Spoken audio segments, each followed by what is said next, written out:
Old Bugs and me, we're up. Ready to go. It's Tuesday, the 28th of March. Good morning. Oh my goodness, isn't it wonderful? It's kind of a rainy old day, and we're up, ready for work, except I don't have my tie on. You know, I don't have to wear a tie to work, but I've chosen to, and I like it. Used to hate ties, but I like it now. Good morning, I'm Johnny B, coming to you from South Central PA, Gettysburg, and I'm just so happy to be here this morning. I hope you're having a good morning, and I want to talk about a parable that I read about, and I don't have all the answers, and I can't explain everything, but maybe you can think about it and tell me your thoughts. There was a farmer. The Bible says there's a farmer who found a treasure in a field. Now, I don't know if he was like renting. Okay, this is how my mind works. Is he renting the field and then he's plowing and he bumps into something and it clanks and then he gets his little shovel and dig it up and it's a treasure? I don't know how that works, but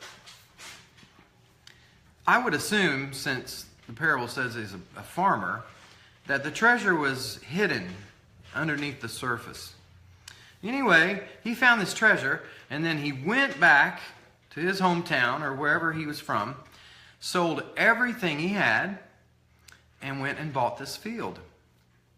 Now, this is a little tiny parable, isn't it? Just a little tiny thing.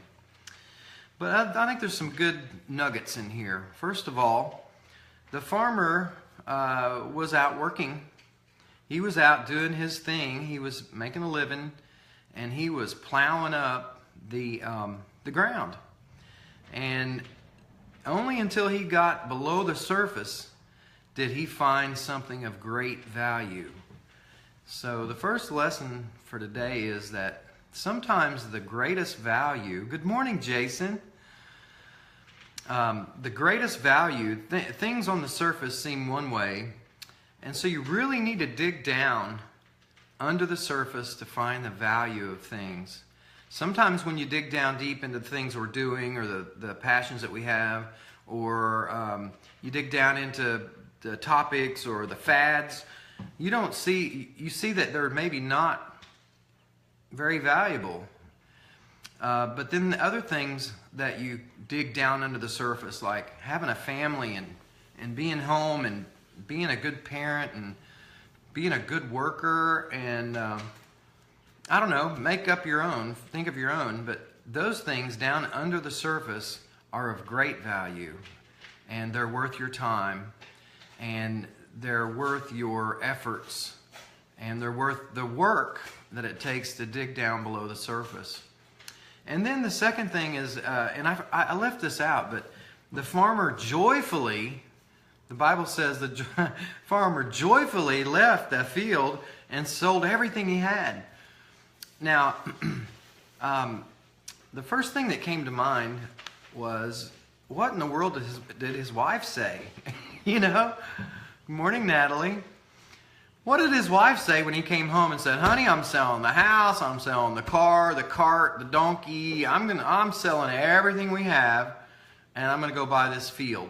You know, and she probably said something like, "Well, that's on the wrong side of the tracks," or I don't know what she said, but that's what comes to my mind is the real thing. He had to go home and tell his wife, "Look, you have to give up your nice little hut here or tent or whatever they lived in, because I'm selling everything we have and I'm buying a field."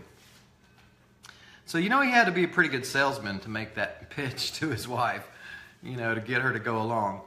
But that's just a story that I think of. It's not really in the Bible. But you have to think that he had to, it didn't happen overnight. I mean, you know, who knows how long it took for him to go and sell and liquidate everything he had. That's something I think we do miss. I think we miss how long it takes to attain and to get the things that we really find valuable. And so that's the second lesson, is that it takes time to go and sell everything you have so you can buy the field with the treasure. And then the other thing is the joyfully part. that really struck me this morning. I had never, I didn't remember that when I reread this parable, was that the farmer joyfully, he actually, it said he hid the treasure again. He re-hid the treasure so no one else would find it before he could get back. And then he joyfully went and sold everything he had so that he could buy this field. So I think sometimes we think joy is something, it's an emotion that that happens to us. Like life can be some way and then we're joyful, but really the Bible says that joy is something we receive from Him. It's a miracle. It's a gift. Happiness, I believe, is a choice. And that's just me. I believe you choose to be happy or you choose to be a downer. But joy is a gift. It's something that is given to us. And it doesn't matter our circumstances. We can find joy. So anyway, those are my thoughts this morning on the farmer in the field that found a treasure. And it was below the surface. So guys, take a look at what you're doing, what you're loving on, and make sure down below the surface it's a treasure. And then give everything you have to go get that treasure. Hey, Arnold. Arnold, you're a good dude, man. Do everything. Sell out. Sell out and go get that treasure. Go buy that field. And you may have to sell your wife on the fact that you're going to give everything up for this. Or your family or whatever. Maybe you have to sell yourself first. But it's worth it. So dig beneath the surface. Find something of great value. And give it everything you have. And be joyful in the midst of it. And that's what I got from this parable. I know that it probably goes much, much deeper.